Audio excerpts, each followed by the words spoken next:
the motion. First, I want to ask you a question. You asked yourself before, why the trees move with you when the train or the father's car moves so fast? Can you answer this question? Of course, let's have this activity. First, when we talk about the motion, we said the motion, it is the change of the object position as the time passes. So, when this car moves from position A to position B, it makes a certain distance in a specific time. So, the motion, it is the change in the object position as the time passes. Let's make this activity. When we have two cars moving in the same direction and with the same speed, so what happened to the passengers in the both cars? They will imagine that the two cars will be stopped. Why? Because the both cars moves at the same speed and in the same direction. In the activity number 2, when we have the first car moves at high speed more than the second car, what the second car imagine?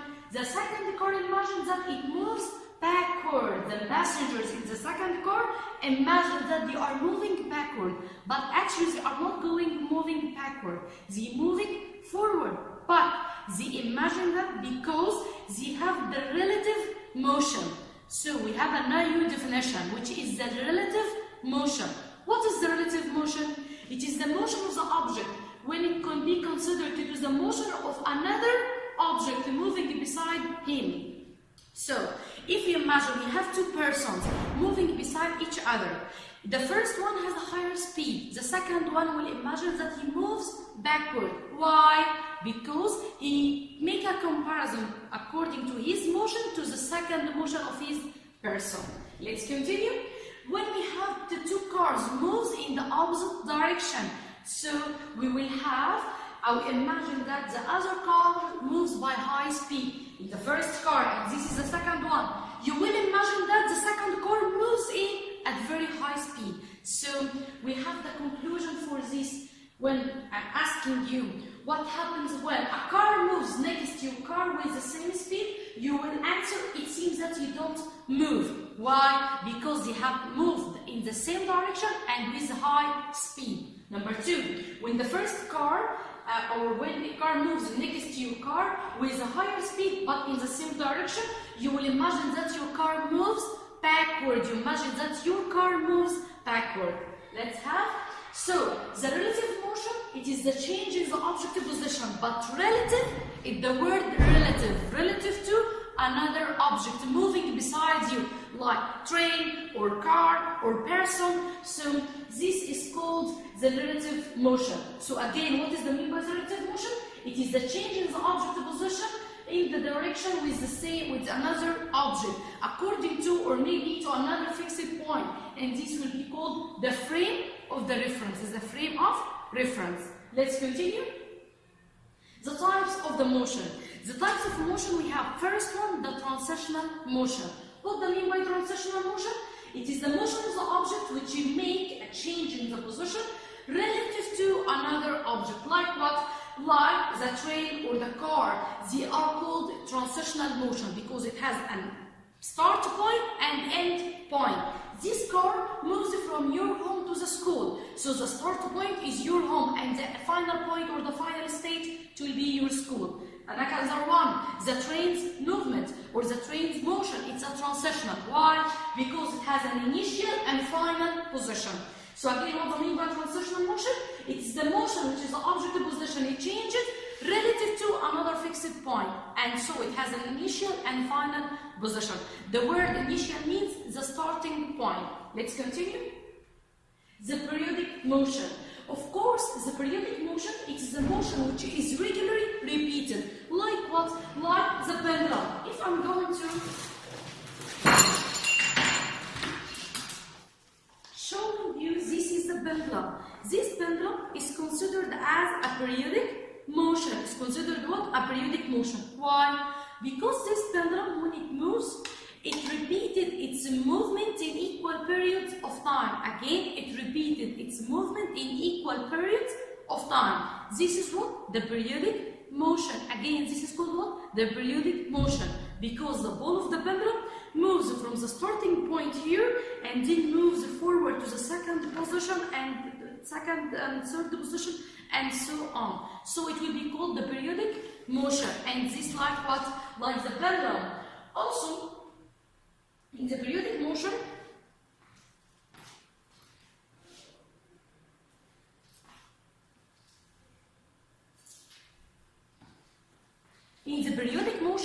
we said it has an initial or final position?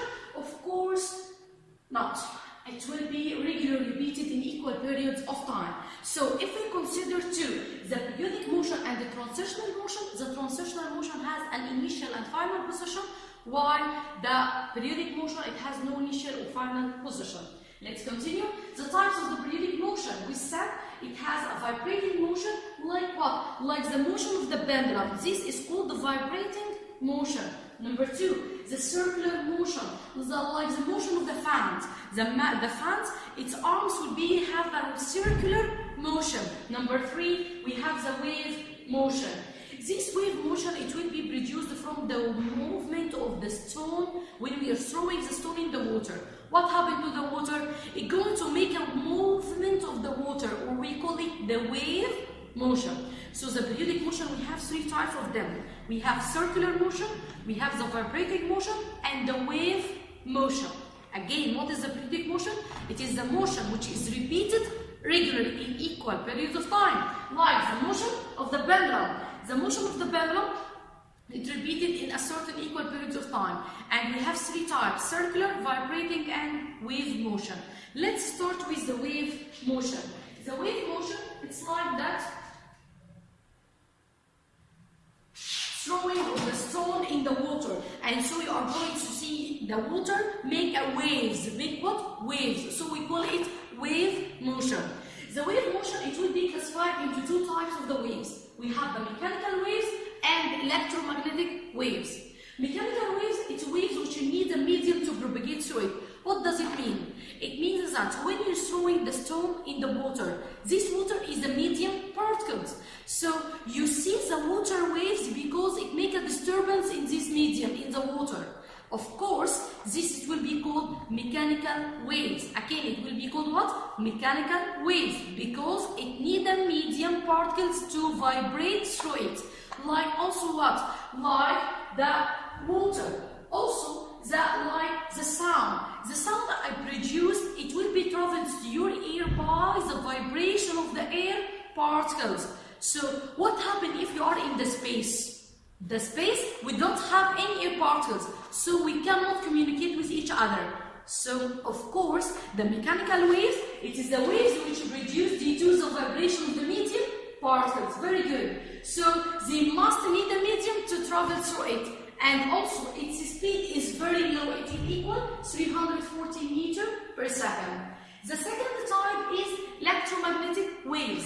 The electromagnetic waves, it doesn't need a medium. Like what? Like the light, the sun, light. It travels from the sun to the earth daily, every minute and every second. Does it need a medium? Particles? Of course not. Why? Because it's considered as electromagnetic waves. And electromagnetic waves, its speed is very high. It's equal 3 by 10 power 8 meters per second. And we have an example like the light waves and the X-rays. Let's make the comparison again between the electromagnetic and mechanical waves. Mechanical waves, the waves which need a medium to propagate through it. While the electromagnetic, it doesn't need a medium to propagate through it. The speed of the mechanical waves is very relatively low, while the electromagnetic is very high speed. We don't have a time to travel the light through the sun, from the sun to the earth. It travels to the earth by very high speed. Why? Because that's electromagnetic waves. I want to ask you a question. Let's think. When you're hearing the sound of the thunder, after seeing the light of the lightning, again, I will ask you the question again. You're hearing the sound of the thunder after you see the light of the lightning. Why? I'll give you 1 second to answer. Of course, yes. The sound is a mechanical wave. which must need the medium to propagate through it, and its speed is very low. It is 340 meters per second. While the lightning, it's a light, which is an electromagnetic, and the electromagnetic, its speed is very fast, and it equals 3 by 10 power 8. So the answer would be because the thunder is a sound, and the sound is a mechanical wave, while the lightning is a light, which is an electromagnetic. And the speed of the electromagnetic is faster than the speed of the mechanical waves. This is the question I asked you. Let's continue. The technological applications of the waves. What do I mean by technological applications? What the using of these waves in our daily life? We're using these waves like the light rays or the X-rays or such an ultraviolet rays, all of these types like the electromagnetic waves. We can use it in making a very useful things for our life. Let's start with the ultrasonic waves. These ultrasonic waves, it depend on the sound waves, so it need the medium particles to travel the sound through them, like your body. We have this sonar, if you see in this picture.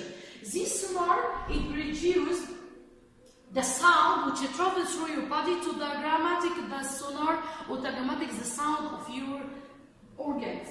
Also, it can be used as in the musical instruments. What's the musical instruments? Like this guitar. This guitar, we have two types of them. We have the stringed musical instruments, which have the stringed or the wires. And we have the pneumatic musical instruments, which depend on the sound or which depend on the vibration of the air particles. The stringed musical instruments like the violin, the guitar, and also the lute. And also the pneumatic like the flute or the reed. And also we have the amplifiers and the set of distributing stages, which is used for distributing the sound waves through the air. Let's continue. The infrared rays. The infrared rays can be used in the night vision apparatus like this device. It produces or depends on the infrared rays to can getting the sound, the picture of the body of any enemy.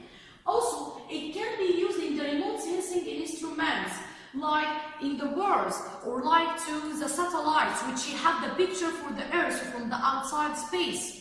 Also, it be used in cooking food, like the microwave you have in your kitchen. The microwave in your kitchen is depend on the infrared rays. Also, we have the remote sets. These remote sets have here a small light which produces an infrared rays to give the order for the television and to change the sets. Let's continue. The X-rays. The X-rays depend in photographing the bones for any fracture. If you have the bone fracture before, you will see this picture. This is a picture of your bone, and it will be shown by the X-ray. The X-ray is a type of the electromagnetic, and it doesn't need a medium to propagate through it. Also, we can use the X-ray in examining any minerals raw. If you have the minerals like the iron or the copper, if this mineral have any defect, it will be detected by the X-ray. Let's continue. The gamma rays. The gamma rays, it can be produced or can be used for examining the tumors like the cancer, if you have any cancer in your body. Also, the visible lights. The visible lights can be used in the photographic cameras and the television and cameras, and also data show. Now we are going to finish our lesson for this video. I hope you study it very well and solve your exercise in the booklet, and I will give you the model answers with this lesson. Thank you and bye-bye.